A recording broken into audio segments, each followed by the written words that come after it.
They call it the toughest 2 minutes in sports. Firefighters from 12 states and Canada put their minds and bodies to the test at the Firefighter Combat Challenge. Several of this regional event's teams includes the Air Force Academy. The course itself is grueling.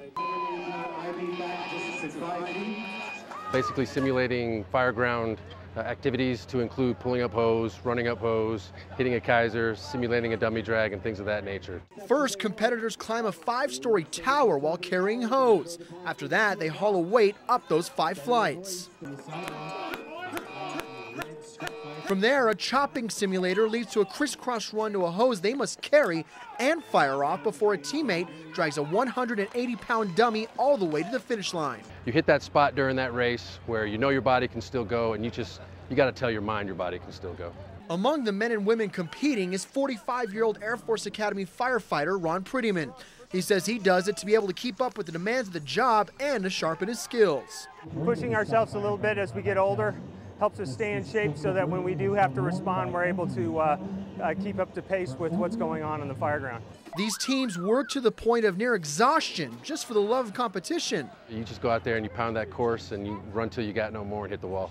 But I'll say their favorite part is being around their fellow firefighters. It's not just competition, it's also teamwork. Reporting at the United States Air Force Academy, John Romero, News First 5.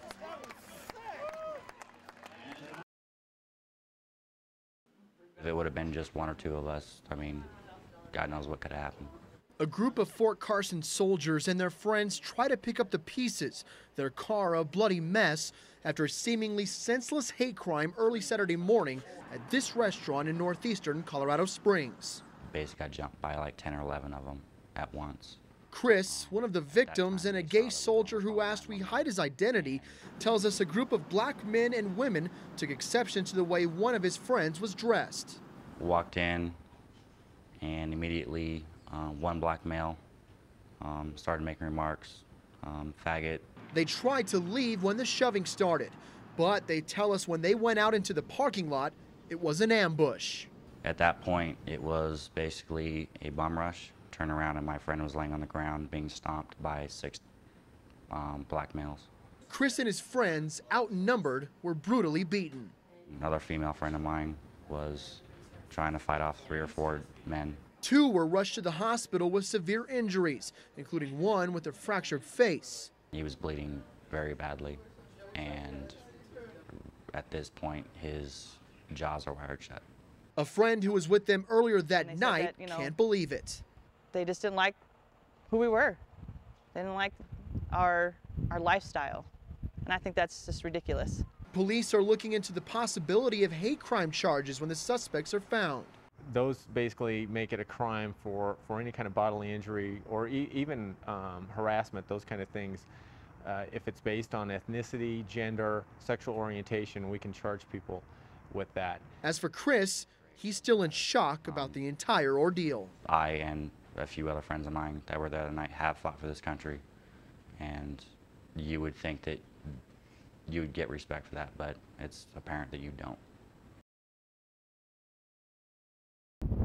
Breathe in.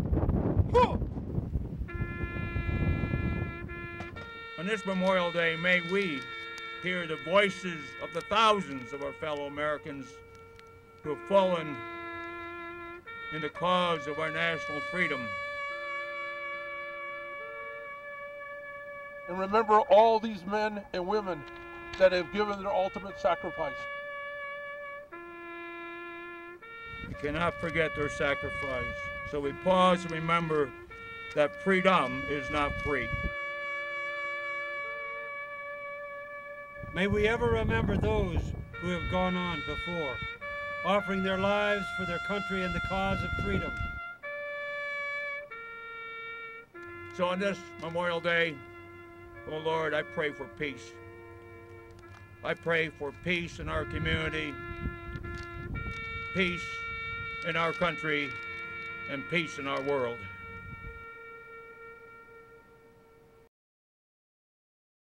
I was sleeping right there. I was facing the wall. I heard a noise. Nash Leba awoke to every parent's worst nightmare. His daughter's bedroom was going up in flames. I looked over my shoulder and I just seen this glow coming from the bottom of the bed. And it was a glow that I'll never forget in my life. The father of 3 immediately jumped into action. All I could really do was just get up and start pushing people out.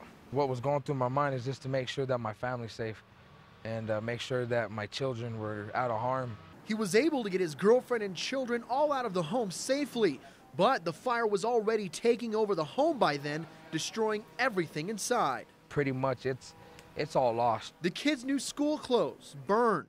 The baby's high chair melted. The house in shambles. But as Leba looks at the charred remains of his daughter's room, he knows it could have been much worse. She was laying right here, man. And like I said, that's what has me more shooken up about this whole situation. At the end of the day, it was his quick thinking that saved the lives of his family. But don't call him a hero. People at the hospital and the firefighters are saying I was a hero. It's not being a hero, it's just being a daddy, you know? In just a matter of minutes, this Peyton home went up in massive flames that completely destroyed it. It started around 12:30 in the afternoon on Kathy's Loop. That's near Curtis Road. Mike Arndt lives just across the road. Came out the door and saw the smoke coming out of the house over there on the south side of the house. He tells us by the time crews arrived, smoke was billowing out of the home. Firefighters quickly entered the house looking for anyone who may have been inside. They tell us flames were heavy, causing the ceiling to collapse. That swoop of air blew the fire up. Probably about 5-10 minutes after the first fire trucks arrived and the water trucks started arriving, the flames started coming out of the roof. And at that time, we had to pull our resources from interior of the structure to the exterior, and we turned towards a defensive fire attack. With no fire hydrants in the area, crews had to pull back. Unfortunately, this is an unhydrated area, and we ran out of firefighting water fairly quickly. While Falcon Fire battled the blaze, Ellicott and Peyton Fire tried to get water to the scene as quickly as possible.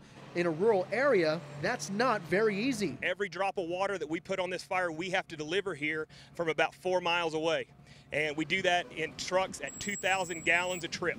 And it's back and forth and back and forth. An elderly man was the only person who lived in the home. He wasn't there when the fire began, and now all that's left is a pile of smoldering ashes.